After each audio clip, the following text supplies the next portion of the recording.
Chapter 1. The Breaking Point. The text message glowed on my phone screen at 2:47 a.m., and I knew without reading it that my soul was about to shatter into 1,000 pieces. My name is Lucy, and that Tuesday night in my Dallas apartment, staring at yet another late-night message that reduced me to nothing more than a convenience, I realized I had spent 32 years of my life accepting crumbs when I deserved a feast. "Hey beautiful, you up? Feeling lonely tonight?" The words blurred through my tears, not because they were cruel, but because they were so painfully hollow. For 3 years, David had contacted me only when he needed something. Comfort after a bad day, validation after a rejection, physical intimacy when he was bored. Never when he simply wanted to know how I was doing. Never when he missed my thoughts, my dreams, my essence.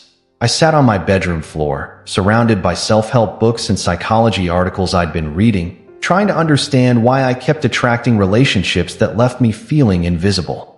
Every man I dated seemed to see me as a collection of services rather than a complete human being. They wanted my body, my emotional labor, my unwavering support, but they never seemed to want my mind, my spirit, my authentic self. The breaking point wasn't David's message. It was my immediate impulse to respond.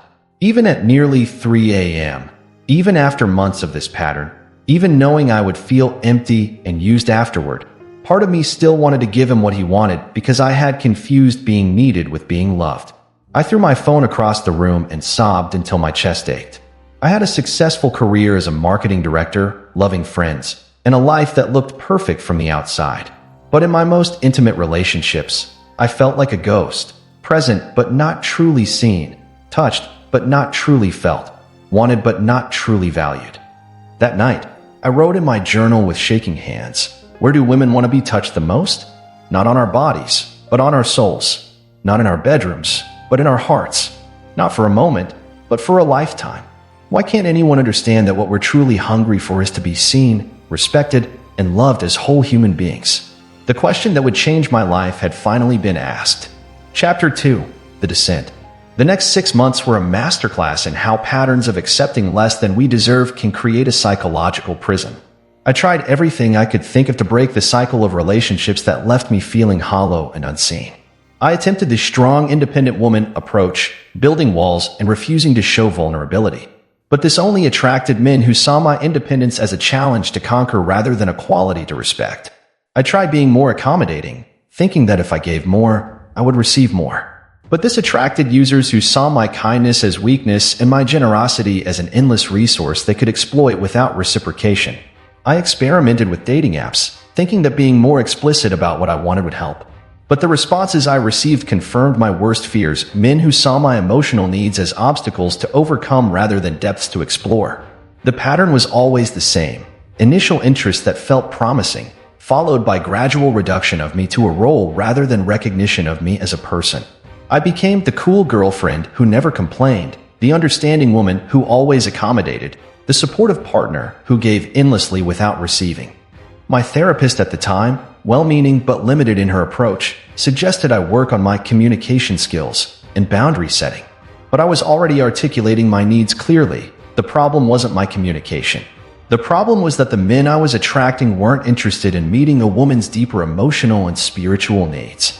I began researching the psychology of relationships, diving deep into attachment theory, love languages, and relationship dynamics. I read about women across the United States, Canada, and the UK who described similar experiences, feeling like they were valued for what they provided rather than who they were.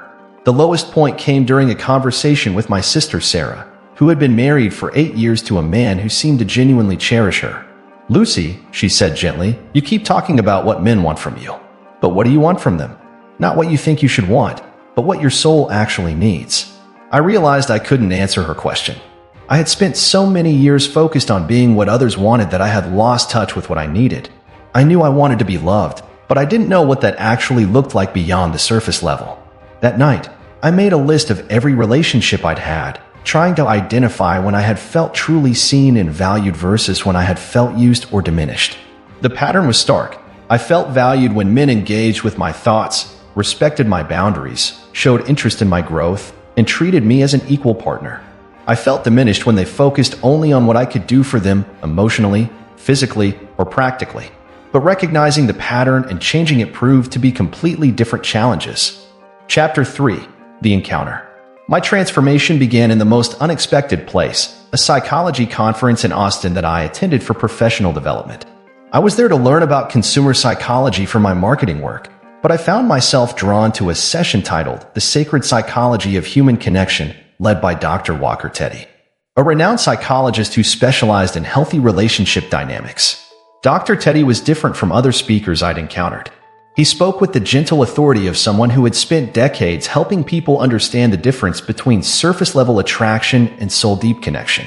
Ladies and gentlemen, he began, we live in a culture that has confused intimacy with intensity, connection with consumption, and love with utility. Today, I want to talk about what human beings, particularly women, actually need to feel truly seen and valued in relationships. His words struck me like lightning. He continued, research from the University of Toronto studying 2,000 women across North America found that the most common complaint in relationships wasn't about communication or compatibility. It was about feeling valued for their function rather than their essence. During the break, I approached Dr. Teddy with trembling hands.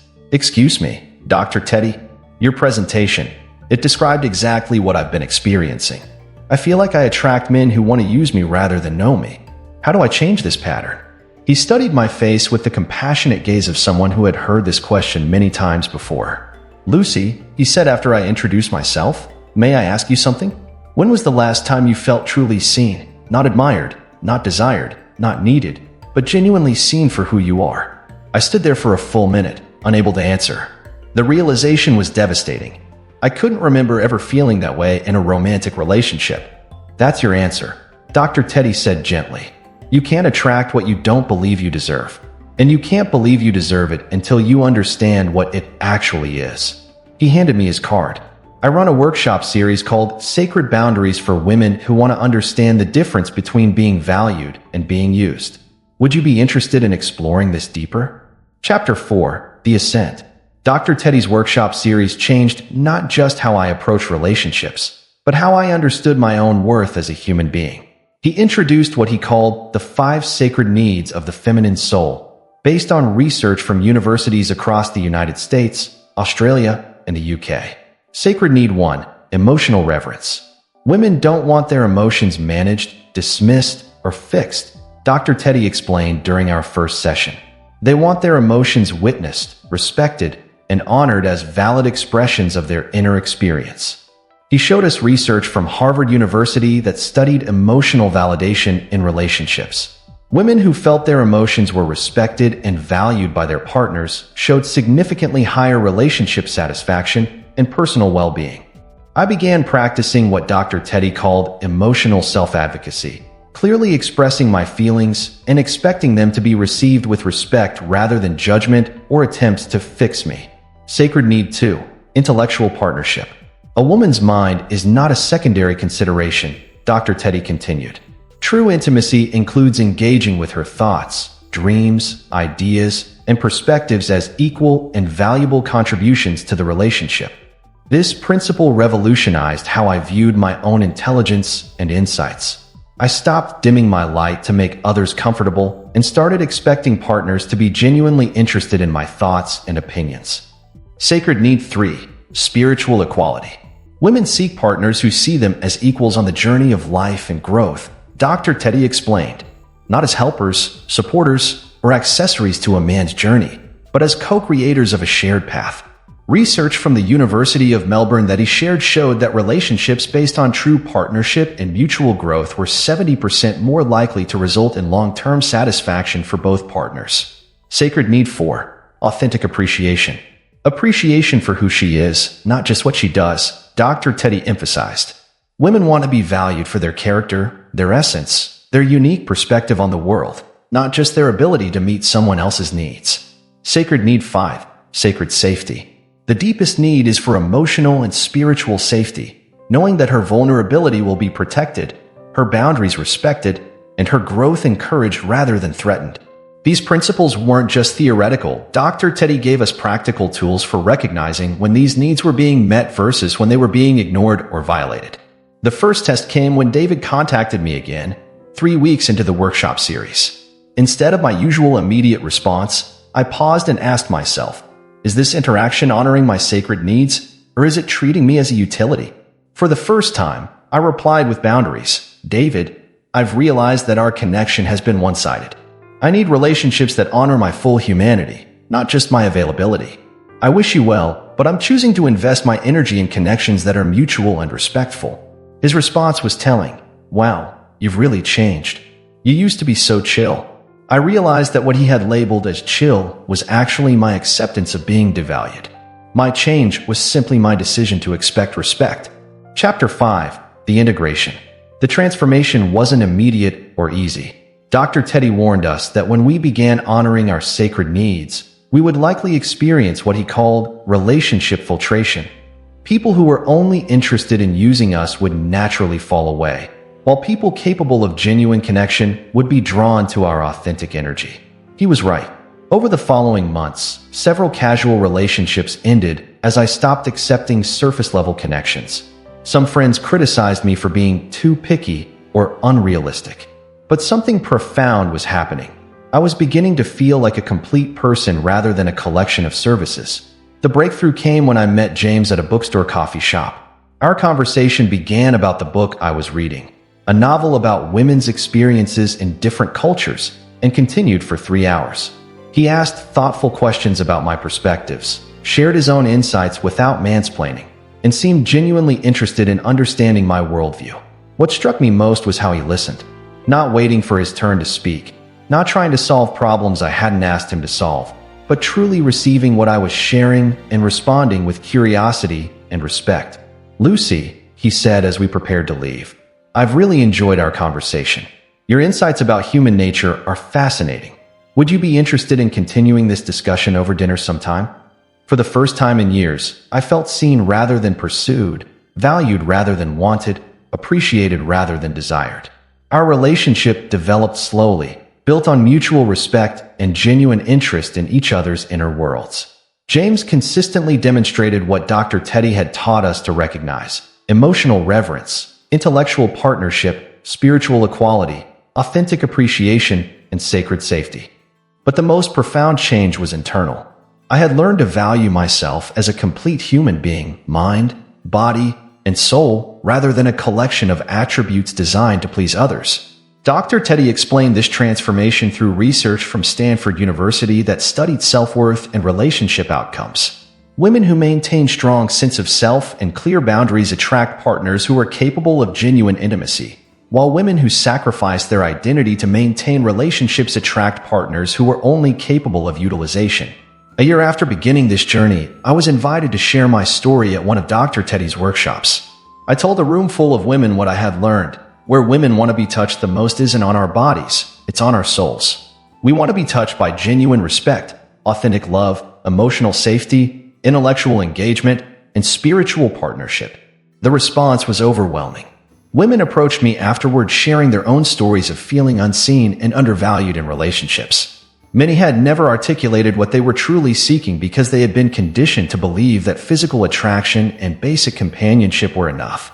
I began leading my own workshops, teaching women how to recognize the difference between being wanted and being valued, between being needed and being loved, between being pursued and being cherished. The research continues to support what we experienced. Relationships built on mutual respect and genuine appreciation for each other's full humanity are not only more satisfying, but more stable and growth-promoting for both partners.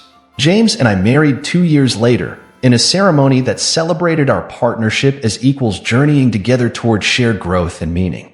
But the wedding was just a symbol of what we had already built, a relationship where both of our souls felt safely held and deeply cherished. Today, I work as a relationship coach, helping women understand their sacred needs and teaching them to recognize partners who are capable of meeting them. The transformation in their lives mirrors my own. When we learn to value ourselves completely, we attract people who value us completely.